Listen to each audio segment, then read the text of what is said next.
জনগণ তার ইচ্ছাশক্তির মধ্যে দিয়েই পতন, তাদের উচ্ছেদ ঘটিয়ে দেবে, তারা আর সেইভাবে ফিরে আসতে পারবে না।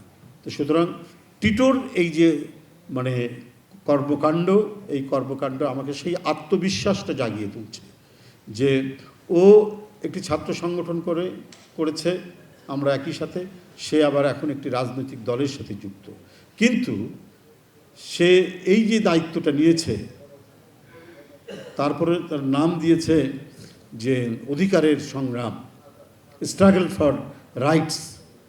অবশ্যই স্ট্রাগল ফর রাইটস মানে শিল্পী সাহিত্যিকরা মানে তাদের সকল কর্মেই তাদের যে মানে ম্যানিফেস্টো, তাদের যে প্রকাশ তাদের শিল্পকর্মের মধ্যে দিয়ে, এটা তো কত রক্তচক্ষুকে উপেক্ষা করে তাদেরকে সেই কাজটি করতে হয়েছে। যারা স্বাধীন বিবেক নিয়ে, তাদেরকে যতক্ষণ পর্যন্ত না স্বাধীন বিবেক নিয়ে না কাজ করবে, ততক্ষণ পর্যন্ত আপনার ভালো সৃষ্টি মানে শিল্পী তার শিল্প সৃষ্টি করতে পারবে না যদি তার মধ্যে স্বাধীন বিবেক, এবং স্বাধীন বিবেকের জন্য স্বাধীন পরিবেশ দরকার। লাল চোখ, রক্তচক্ষু কখনোই একটি উন্নত শিল্প সাহিত্য সৃষ্টি করতে পারে না।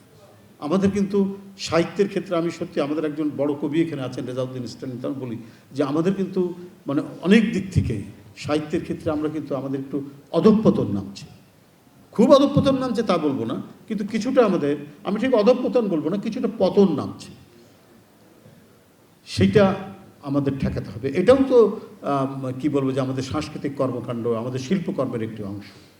আমাদের গদ্য সাহিত্য অনেকটাই দুর্বল হয়ে পড়ছে, আমাদের জাগরিত করতে হবে, কারণ আমরা আমাদেরটা নিয়েই আমাদের গড়ে তুলতে হবে, আমাদেরকেই ফেস করতে হবে। আমরা গণতন্ত্র পেয়েছি বটে, আমরা আমাদের স্বাধীনতাটা অনেকাংশেই সংহত করতে পেরেছি। আমরা আশা করছি যে তারেক রহমানের নেতৃত্বে সেটা আরও জোরালো হবে, আরও সুসংহত হবে, কিন্তু ষড়যন্ত্র তো থেমে নেই, আপনার আধিপত্যবাদের যে থাবা সেটা তো থেমে নেই।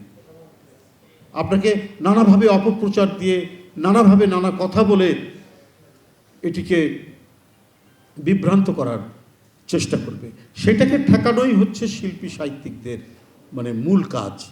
সেই কাজটা তাদের করতে হবে, তাদেরকে কবিতা লিখে, তাদেরকে চিত্রকর্ম করে, তাদেরকে পেইন্টিং করে, তাদেরকে উপন্যাস লিখে, তাদেরকে ছোট গল্প লিখে এই পাল্টাটা করতে হবে।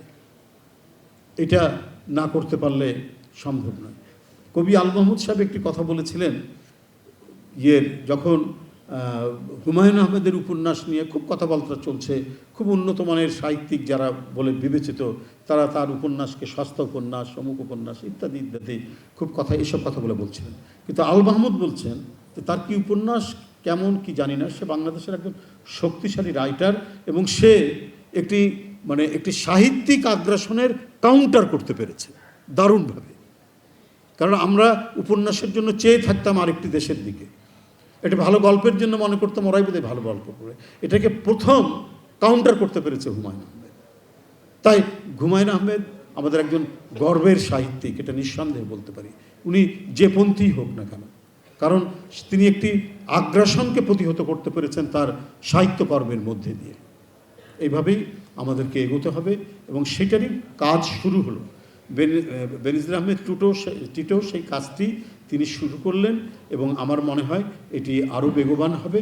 এবং আমি শুধু কথা বলবো না, শুধু বিএনপির কথা বলবো না, বা আমাদের এই রাজনৈতিক কথা বলবো না, যারা দেশপ্রেমিক, যারা এই দেশের স্বাধীনতা সার্বভৌমত্বটাকে অক্ষুণ্ণ রাখতে চান এবং নিজের পায়ে দাঁড়ানোর যারা আকাঙ্ক্ষা পোষণ করেন যে বাংলাদেশ তার সকল কাজে নিজের পায়ে দাঁড়াবে এবং বিশ্বের কাছে সে মাথা তুলে দাঁড়াতে পারবে প্রত্যেকটি কাজে, কি অর্থনৈতিক ক্ষেত্রে, কি প্রযুক্তির ক্ষেত্রে, কি শিল্প সাহিত্যের ক্ষেত্রে, এইটা যারা বিশ্বাস করেন তারা আমার মনে হয় টিটো যে সাংস্কৃতিক আন্দোলন, যে শিল্পের আন্দোলন গড়ে তুলছেন,